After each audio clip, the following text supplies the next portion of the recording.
Let us introduce ourselves. I'm Dayo Olopade. I am a journalist, a night law and media scholar at the law school, and a former resident of Nairobi, where I'm speaking with. I am Wycliffe Muga, living in Nairobi, the weekend editor of the Star newspaper, which is published in Nairobi. And I also work part-time for the BBC World Service. I'm a commentator for a business program, Business Daily. Which I should add is one of the best programs and best papers. We are here to talk about the Kenyan elections and maybe about Kenyan democracy more generally. The scene, to set it a bit, is that Kenya will vote on Monday, March 4th. It's been 50 years since independence. The last vote was in 2007. It was punctuated by a really unprecedented 3 weeks of really shocking violence. And having lived in Kenya for a little bit, I have to say I'm worried. I feel like I don't know. You describe the situation in Nairobi as tense. Why is it tense? It is tense now. Just forgive me. Lights had briefly gone off. They were gone on again. Will that affect the quality of recording? Probably not the recording, but that's funny to me. KPLC is the Kenya Power and Lighting Company, and needless to say, it is intermittently functioning. So I'm not surprised. Yes. But there's other techniques. It went dark, then it went light again. But these are the issues, actually, which we are hoping a future government might solve. Mm-hmm. There's no excuse for not having a stable, steady power supply. And of course, you're not going to have a reserve power supply in your own home. If the lights go off, they go off. That's it. That's right. Anyway, they are on now. The editors will have to decide what they want to remove or leave. No, I think actually that's helpful. I think that really sort of punctuates the space here. And as a Nigerian, I must say that I found that the light in Kenya was much more constant than the light in Lagos, for example, or anywhere outside of that. So, but we hope this is one of the main issues the candidates will address. How do you feel the campaign has gone so far? I guess we can get to the tensions, but I should say that I'm glad that Kenya has had such a robust conversation. I must say there have been 2 presidential debates. It sounds like everyone on the street is having these conversations by the roadside, on the phone with their neighbors, and there's a real political culture. I think that's good for democracy. What would you say? I'm afraid I have to disagree with you on that. My experience is Kenyans talk issues, discuss issues, but always vote tribe. Doesn't matter what they say, this guy did well in the interview, that lady really impressed me. When they get into the secrecy of the voting booth, they'll always vote either for the candidate who's from the same tribe as they are, or for the candidate who is affiliated to the top people, the top political leaders from their tribal community or their ethnic community, as we say these days. So don't let the civil nature of the debates fool you. Yeah. The fact is, many people had made up their minds beforehand, and you can usually tell how a Kenyan election will play out just by asking who is working with whom, which community's leader has joined into a political pact with whom, what promises have been made, are those promises believable? That's how we vote, I'm afraid. Now, this is what's interesting to me, right? And I'm aware of this phenomenon. It's not the only African election I've followed or covered. And I think it's unusual it's unusual to a certain degree in Kenya, the extent to which the election is so determined by tribe. And I think there's been a lot of interesting writing about it. I read a great piece that's been making the rounds about, we are all tribal. And it's this sort of, it's a sort of fatalistic acceptance of this, just this is the way our politics work. And it's not to say it's any different than maybe the way people feel like they're Democrats or Republicans in the U.S. I think the problem in Kenya, if we could call it a problem, is that no one has a majority. Everyone's got a small piece of the pie. And so you do see these coalitions overlapping. In this election, for example, you have, William Ruto, who is from a Kalenjin tribe, and you have Uhuru Kenyatta, who's a Gikuyu, who were the factions who clashed, most severely in central parts of Kenya last election, are now running on the same ticket, right? And so because tribe both matters and doesn't matter, and that you can just, you'll go with these different alliances sort of shift, you have one totally issue-free politics, right? And two, this sort of heightened potential for violence because it's not just the issue that people are worried about, it's, something deeper. It's their identity that they're fighting over. And I think that's the sort of danger, and it's really unusual, I would say, even in different countries in Africa whose politics I follow. It may be unusual, but even for Kenya, what happened in 2008, bearing in mind it was our fourth multi-party elections, it was unusual. And the key to understanding it is to remember that there was a widespread, 50%, maybe more than 50% of the country felt that there was some illegitimacy in President Kibaki being sworn in.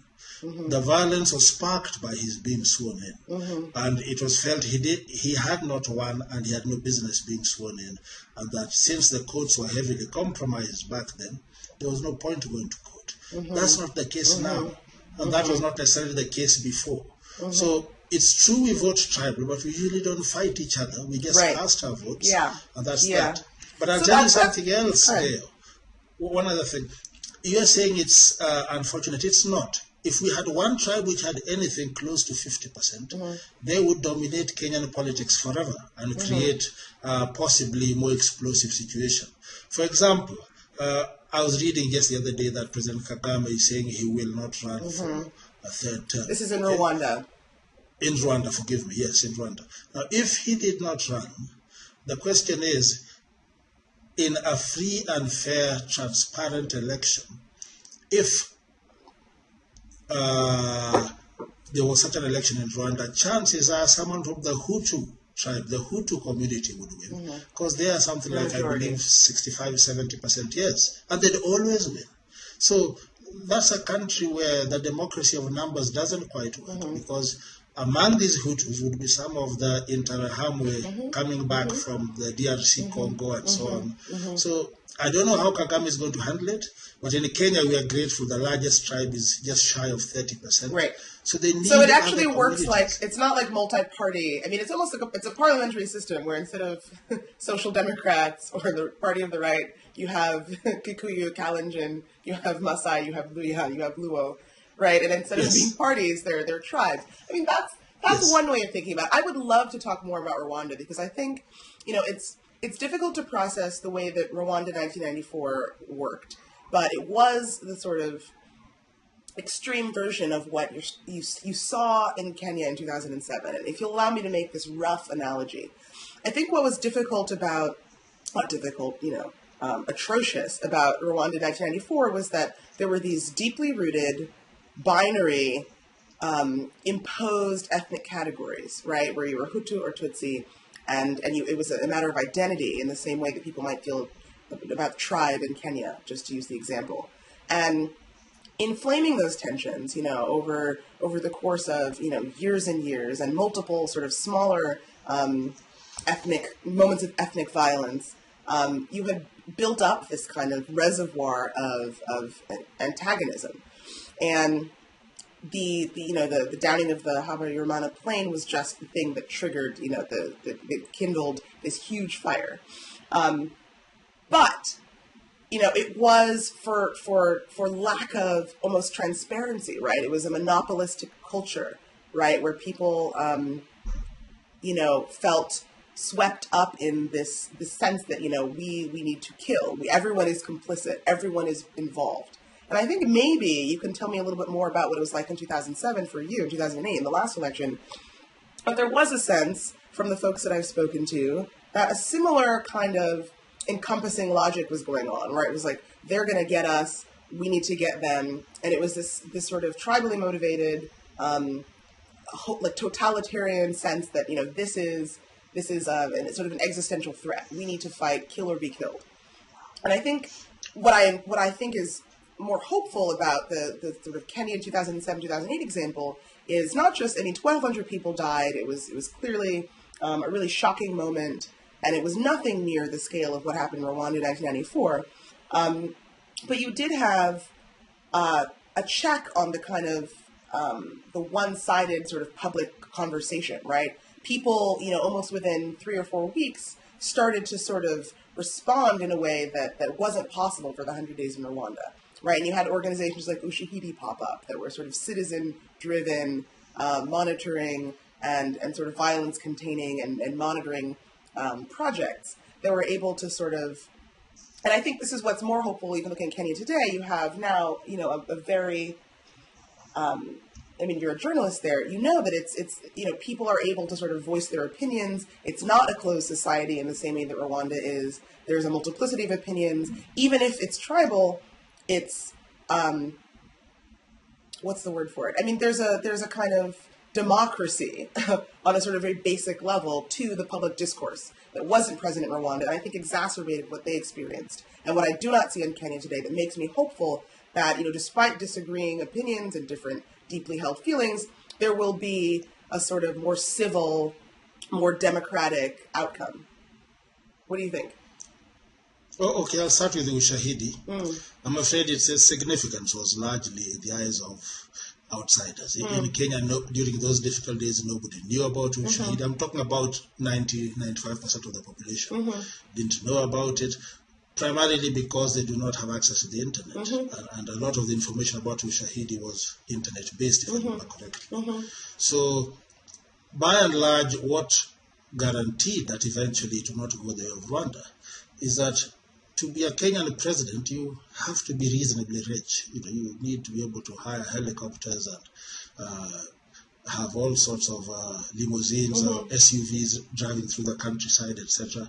So we essentially had one group of rich men against another group of rich men. And these are all people heavily invested in the country. They own hotels, they own residential properties, they own office factories. Those are people who have no vested interest in seeing the country go down the tubes, and so they will compromise. And remember, our army stayed in the barracks from the beginning to the end. So it's very different from Rwanda, when the army was complicit and there was what I think you call a totalitarian sort of attitude. Let's wipe all these guys out. In Kenya, it may have seemed from the outside as though we were trying to wipe each other out, but the reality is a lot more people would have died if that had been the attitude. Yes. By and large, it was groups of innocent farmers or innocent slum-dwelling Kenyans, poor Kenyans, who are being attacked by militias, organized militias, mostly with machetes. Fortunately, not. To the extent that there was organization, though, that does seem to replicate the plan for Rwanda in 94, or really 1991 through 1994. No, I have to disagree. The Rwanda event, as far as I'm aware, was planned years in advance, and they inculcated. I remember there was one journalist I read about, I forget his name now, I'll remember it in a minute. He wrote articles as far back as he was eventually imprisoned, but his articles were written 3 or 4 years before the genocide began. I just mean to make a narrow point, that to the extent that you had the Mungiki, which is a sort of, gang, for lack of a better word, organized in it. It wasn't an ad hoc kind of, well, let's all, people were being given pangas in one hand and a piece of bread in the other. To the extent that there was some organization, I just mean to make the point that there's a reasonable comparison, that it wasn't just out of nowhere, that there was planning. Yes, but here's the thing, Dayo. The Mungiki were mostly based in Central Province, and for years they had terrorized the people of Central Province. They were Kikuyus who were killing Kikuyus. So when the time came when the Kikuyus felt, whoever may have been behind the organization, when they felt that too many of their people had been killed in the Rift Valley, they needed to retaliate, they turned to an existing criminal gang and paid them to go and fight. That's very different from what I understand happened in Rwanda. That's right. Where ordinary people were killing other ordinary people, killing their neighbors, etc., etc. So our militias were existing paid gangs. It's like using a street gang to go and kill your enemies, or using the mafia to go and kill your enemies. Right. That's very different from ordinary people. I'm trying to say that that's why it was relatively easier to stop what happened in Kenya, because it was, I'm not saying it was spontaneous, a lot of the violence seems to have been planned, but to get a situation where hundreds of thousands of people are killed using crude weapons. I think that involves the participation of almost the entire, an entire tribe or a large part of the population. You're correct. But relatively few Kenyans had blood on their hands after 2008. That's right. It was mostly the street gangs who were hired to go and attack people from another community. Right. So I think that's the fine distinction. Right. So I read a piece you wrote that I thought was very accurate, given some of my experience in Kenya, which is that, the middle class, which, if we're to step back for a minute, is a significant sort of player and variable across Africa, the sort of rising middle class with, increased income, better education, more engagement. I'm quoting from you, they realized that the country actually had a very large population of very poor people who felt they had nothing to lose.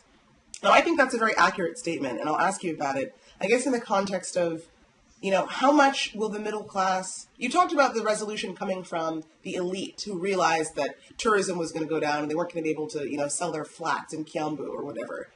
But what role will the middle class play as a sort of mediating variable in this round of elections? Since 2007, you might say that there is more or less, influence and consciousness. But what will the memory of that have to play in this particular election? Look, I'd say it's not so much the middle class as a group as the sort of institutions which employ people who you would call middle class. I mean civil society, I mean the judiciary, I mean the media, and organizations like those. The media plays a very big role in determining what sort of news gets to people. And with the example of that gentleman, I've just remembered his name, Hassan Ngeze, that's the Rwandese, whose articles 3 years before the genocide, all the same got him in prison because it was so clear that it's by writing such things. They compared him to a Nazi gentleman called Julius Streicher, who had written things which prepared the Germans for the annihilation of the Jews. So in the same way, he had prepared the Hutus to kill Tutsis at the time came. So with that in mind, no media house or no editor or no journalist is going to carelessly repeat what a politician says or give it voice through his paper or through his radio station. We may hear people saying really provocative things, but we will not report them. So the public doesn't get so inflamed because they are not hearing some of the terrible things which some people are saying against their tribe and so on. That's one part. Then, of course, civil society, we have a very active civil society. The non-governmental organizations, some funded locally, some funded from overseas sources, they'll take you to court in a minute. If, for example, I said something on this recording, which was totally inflammatory to a Kenyan listener, may mean nothing to an American listener, but would inflame a Kenyan listener, someone would have me to court on Monday or Tuesday and say, we found this online, and this gentleman and this lady were talking about this, and the way they did it. I think that violates, to the extent it was recorded while he was on Kenyan soil, it violates our laws. So that's a check against the excesses of populist politicians. This is a sad thing because Kenya is still a very poor country with all our pretensions to approaching middle income and so on.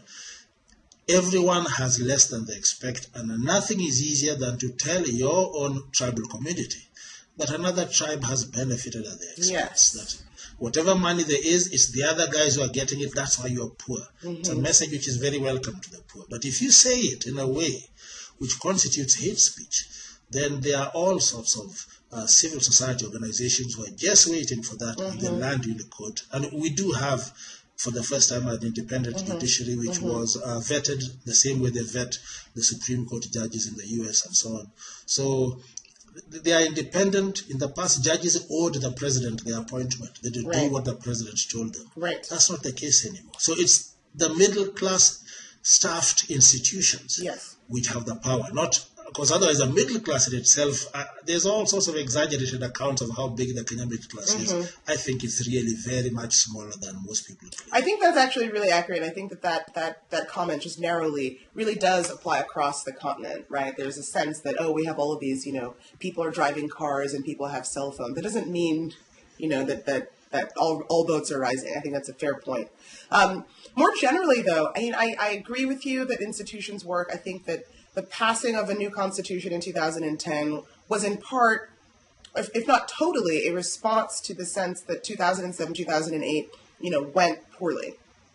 And that there was a need for devolution, which is to say more power concentrated, or less power concentrated in the central government and among members of parliament, and more power concentrated, in local communities with governors and at the county level. I think all of that really does matter. And I think a more, maybe we're spreading opportunities for graft, but maybe there is a real, ability to sort of leverage local institutions and local capacity for Kenya's benefit. That said, I have to feel that the expectations of the voter are what's being manipulated, or what is most likely to lead to a sort of potential violence, right? Like, because maybe there's no Nate Silver or really accurate polling. And I saw this one in Nigeria for our elections in 2011. It is the expectations of the voters that can be manipulated for evil ends, right? If you expect that your person is going to win, if you expect Uhuru Kenyatta to win, because, everyone is voting for Uhuru Kenyatta, or everyone is voting for Raila Odinga, when the moment comes where that person is not elected, when your expectations have been mismanaged, that, sort of produces the kind of feeling that might potentially lead to violence. And in Nigeria, we had a vote. Buhari was a candidate who people thought might win, but it was really his constituency that was convinced he had been robbed that led to tiny outbreaks of violence in the weeks after the election. So I guess I wonder, to what extent, and this is something that institutions cannot solve. It's something that the judiciary can't solve. And it's up to the politicians to have a sort of, maybe some sense of duty to manage the expectations of the community. So in the event that the vote is close, it's likely to go to a second round, I think you and I would both agree, what responsibility or what actions could the voters, the politicians themselves take to manage the expectations of the populace and make sure that there isn't this potential for violence? Okay, the power has just gone off again, so I'm in the dark. Oh, it's come on again. Would you believe it? KPLC always wins. Yes, you do. Okay, but Dayo, you're absolutely right in that it's up to the politicians to manage expectations, because institutions can't do that. But there is one other factor. We actually have fairly accurate polling. We have the three leading polling organizations, that's Ipsos, Synovate, Infotrack, and I forget briefly the name of the third one. They have, between them, accurately, going back to the 2002 elections, they call that accurately. The 2005 referendum, they called that accurately. The 2007, they indicated it was effectively a statistical tie, which is exactly what happened. Of course, we'll never know who really won, because there was so much rigging, so much mismanagement. But they have never been wrong.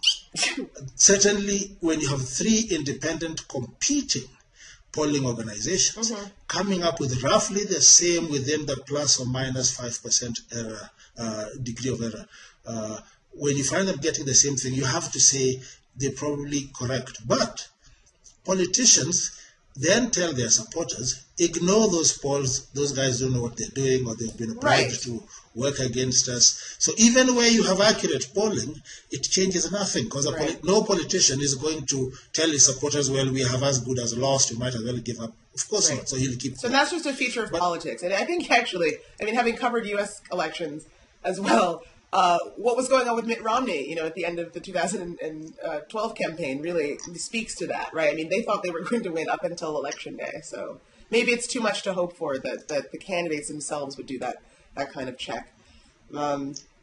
Yes, but also there's something else which is not in the U.S. Politicians may misbelieve polls in the U.S. as here. But Kenya has a tradition of election rigging to a greater or less extent. So if Mitt Romney had said, I've been rigged out, nobody would have believed him. But in Kenya, when you say, even if you've been beaten by very far, it's plausible. but I've been rigged out, It's plausible. Because it's not just the two leading candidates. There are people who are getting 1% in the poll. People like Peter Kenneth and Martha Karua, 2%. Exactly. Yes, and they still tell their supporters the same thing. Don't believe those polls. You are winning this thing. So, and I also think, so what happened in 2007 was, and just for the purposes of those listening, Mwai Kibaki was elected president in 2002 and re-elected in 2007. But I'm telling you, I've never seen an African leader miss the opportunity to have a big inauguration party. It's like Museveni, Jonathan, Ellen Sirleaf, they love having these ridiculous parties. Mugabe will fly in. There's a big, everyone pays. And the fact that Mwai Kibaki was sworn in under cover of darkness at the end of 2007 is proof, as far as I'm concerned, that there was something funny going on. African leaders never miss an opportunity. Allow me to disagree with you on that. I don't know if you know this, but it has since come out. The reason why he moved so quickly, even the judiciary was divided. And apparently, according to our old constitution, any high court judge can swear in a president. So there were judges who had said, we are willing to go and swear in Raila Odinga right now. So Kibaki moved quickly to be sworn in, because if he had not, Raila would have been sworn in before and it would have been even greater chaos. I think that really underscores the extent to which the judiciary in Kenya was not independent, for lack of a stronger term, not at a minimum. That were, able to be bought and sold, and that you could never imagine that happening in the United States. That's exactly. And I do think so. Willie Mutunga is the new Chief Justice, who is, I think, a credible figure that a lot of people respect, and so that is, at least in Kenya's defense, a real change since the last time. Let me interrupt you and say, the last time we had someone the whole country believed in, it was Samuel Kivuitu, who died just 2 or 3 days ago of cancer, but he was a former chairman of the Electoral Commission of Kenya. And the country loved this man, the country believed in this man. He mismanaged the 2007 general election. And so I will say Mutunga seems credible, Mutunga seems impressive. I personally believe he has no interest before him other than to serve the nation well. But I will believe it when you see after I've seen a little evidence, because we've believed before and been let down before. But verified. Yes. Yes. All right, so we have to talk about, since we're talking about judicial institutions, we have got to talk about the ICC. My favorite part of the first presidential debate, and I should parenthetically give Kenya so much credit for the extent to which the sight of 8 candidates awkwardly standing behind podiums. We've seen it a million times in the U.S., but it is really novel in Kenya. So there were 2 presidential debates, among which my favorite moments were the ability for the interrogators, who are your colleagues in the media in Kenya, to really ask tough questions of the candidates. My favorite segment was when they asked about the ICC. They were like, "This is the elephant in the room. The International Criminal Court has indictments for one of the presidential candidates and his running mate. This is Uhuru Kenyatta and William Ruto, directly as a result of the election violence that we've been discussing today in 2007, 2008. And no one seems to want to talk about it. Isn't that a problem?" And the candidates sort of all squirmed and made some general statements that they had prepared, and when pressed kind of ducked and evaded, and there was a lot of my brother this, my sister that. What do you think? Do people talk about this elephant in the room, which is the potential for a president to be elected who is also a convicted war criminal? Okay, he's not convicted yet, and I'm told the way that the ICC works, it could easily be 2 or 3 years before a decision was reached. But he is indicted. And that is bad enough, because it means enough evidence has been found to take him to a full trial. And that already one level of evidence has been found sufficient. Now it only remains to see if there will be enough evidence to convict him. So it's something people talk about. It's something many of us have written about. And this is where the problem is. I told you Kenyans vote tribe. If they voted issues, Uhuru's own friends, Uhuru's own supporters would say, "We believe you deserve to be president of Kenya. We think you'd make a great president of Kenya. But why don't you take a few years off? take care of this. Go and defend yourself. Give your full attention to the ICC. We believe you're innocent. You know, that's, I'm sure his supporters believe he's totally innocent. Mind you, a strange thing is, on the one hand, they say he's innocent, he didn't do anything. The same people will say, then you say, why is he so popular? Oh, because he is the one who defended us when we might all have been killed. Then you say, then how exactly did he defend him? Okay? Because if you say he's popular because he defended his tribe, then you're saying he's the one who sent the Mungiki into the Rift Valley to kill people. Yes. So it's very tricky for them. But the point is, since he is so popular and no one will say anything to him, the other candidates know that even if you pin him down, I mean, there's no Kenyan who doesn't know that he's indicted in the ICC. Doesn't matter what you say to him, it will not change a single vote one way or the other. So it's on par with, let's imagine, you know, you've heard people saying, oh, George Bush should have been indicted by the ICC if only America belonged to the ICC. Yes, exactly. Or Tony Blair. Now, in their countries, nobody talks about it. No one's they live freely. So it's something very similar. They're essentially saying he didn't kill anyone. There's no blood on his hands.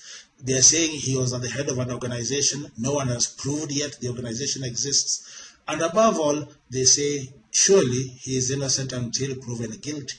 So why should we treat him as guilty right now and deny him a chance to run for president and ask him to shelve his ambitions when there is no proof that he is guilty? Let him run if he wants to.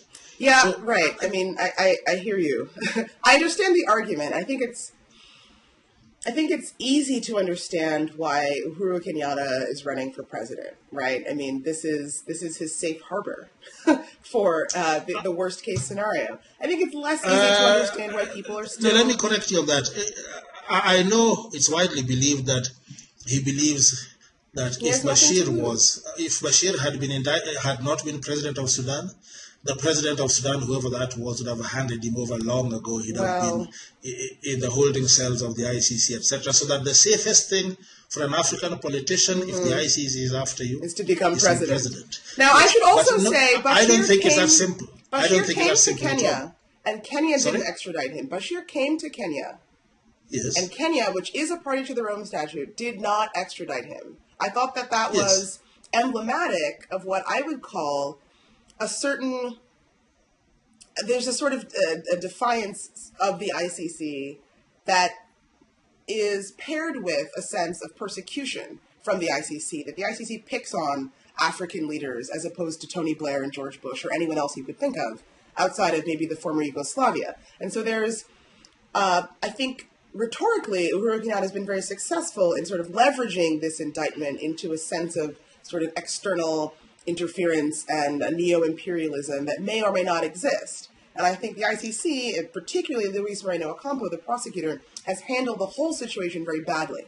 But it's very easy for Uhuru Kenyatta to say, this is, it's a defense to become president. We'll agree. Because, there is a sense of illegitimacy that comes along with the ICC. That's very easy to make that case as well. I'm afraid you're completely wrong on that. Why? In Kenya, we are just tribal. If you talk to anyone outside Uhuru's own tribe, they'll say exactly that if it was not for the ICC intimidating Kenyan leaders by taking 5 top people and 1 journalist, there goes the lives again. If it was not for the ICC, we would certainly have had an expectation of violence this time around. And that is the knowledge. I disagree with you. When you saw... I know we disagree. I told you at the beginning that I disagree with you, so obviously you disagree with me too. I'm just telling you what I hear, what I see, and I've discussed these things with many, many other journalists. And our belief is that only the Kikuyu and the Kalenjin are saying the ICC should stay away from our affairs. Everyone else is very happy to have the ICC. All 6 of the leading candidates at that first debate, when asked about this, made a specific point. I'm talking about the political salience of talking about the ICC as interventionist. All of the candidates, Martha Kura, Peter Kenneth, Mwite, as well as Raila Odinga, who has every reason to want Uhuru Kenyatta at The Hague, all of them said, we voted to make sure there was a local tribunal. We wanted to do this in Arusha. We don't believe that there's a real political value to running against the ICC. And I think all the candidates demonstrated that. Whether or not they believe it is another thing. But it has been useful beyond Uhuru Kenyatta and William Ruto to talk against the ICC. Whether it's to pretend that they're not, stepping on the neck of their brother or whatever they're calling Kenyatta these days. There is a strategic usefulness in running against the ICC that I think is dangerous for the court's legitimacy going forward, frankly. It's not dangerous. And Kenyan campaigns are all drama, they're all theater. Right. No one who understands the issues takes what those presidential candidates say seriously. Right, but they all said it. An American president making wild promises about what he'll do about taxes and so forth, and everyone who understands the issues knows that he'll be limited by Congress, he'll be limited by the mood of the country, he'll be limited by a dozen other things. In fact, the way I'd say it is, yes, abortion is a pretty tricky matter in the US. There are candidates who, I believe, or from what I've read, would very willingly want to say, if a woman wants to have an abortion, let her have it. But they know that their constituents will straight away jump on them. It will be used against them. Now, the communities which all of the ICC indictees come from are the biggest voting communities. So you will antagonize them if you say anything along the lines of, we should be there. But that doesn't mean they believe it. And doesn't mean that the ICC has no legitimacy. I think we can agree there. That they're saying that they're all talking out of the side of their mouth and they don't really mean it. And actually, when it came up for a vote in Parliament, they couldn't get a quorum. So they didn't actually vote. But they all said they would have supported, doing this locally. But the thing is, Ocampo came in because it took after 4 years, there had been no action locally because it may be fair to say Uhuru Kenyatta, the son of the first president of Kenya, can't get a fair trial. I mean, it would be impossible politically to try Uhuru Kenyatta in Kenya, especially given the state of the judicial institutions at the time. I think that's fair, which is why the ICC is a court of last resort. I understand it. What I'm upset about, maybe you'll agree with me here, is that the prosecutor, Ocampo, has not given the Kenyan people the enjoyment of certainty. This trial is ongoing. The indictment has come down far too late. Maybe you could say they were just waiting for Kenya to act. But the point is, wouldn't this election be easier if we had certainty about the outcome of the trial? And to that extent, my understanding, Dayo, is that the way the ICC proceeds, they don't care whether they have an election or not. Otherwise, it would be very easy to frustrate their work if each time there's an election, they have to stop. They are proceeding on their own timetable. Unfortunately, that coincides with the Kenyan election. And I don't know if you heard the latest, but of course the elections have been, the hearings are probably going to be in August, So now there will be no clash. Long before he has to go to the ICC, it will be decided. Uhuru Kenyatta will know whether he's president or he's not president. I have to but say, there's one thing I it's wanted the to tell wrong you. order. It's really upsetting. I mean, I think No, Odinga got off one of the... I'm Kenyan, I'm here. I'm not in the least upset. I think Ocampo did a great job. Really? Wow. All right. Well, I will disagree about that. I think insofar as certainty is useful for geopolitics. But is there any judicial process which gives certainty? I've never heard of such a thing. You're right. The idea is to do justice. But it can't be overlooked that the timing is very unfortunate insofar as, I mean, maybe we should talk then about what are the scenarios, right?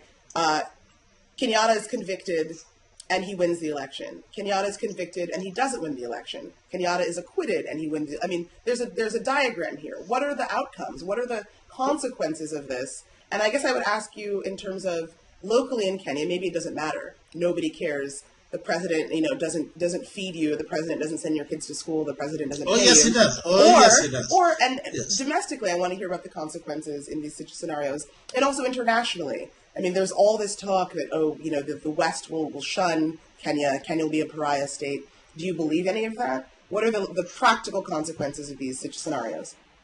Okay, I believe a lot of that because I can't imagine.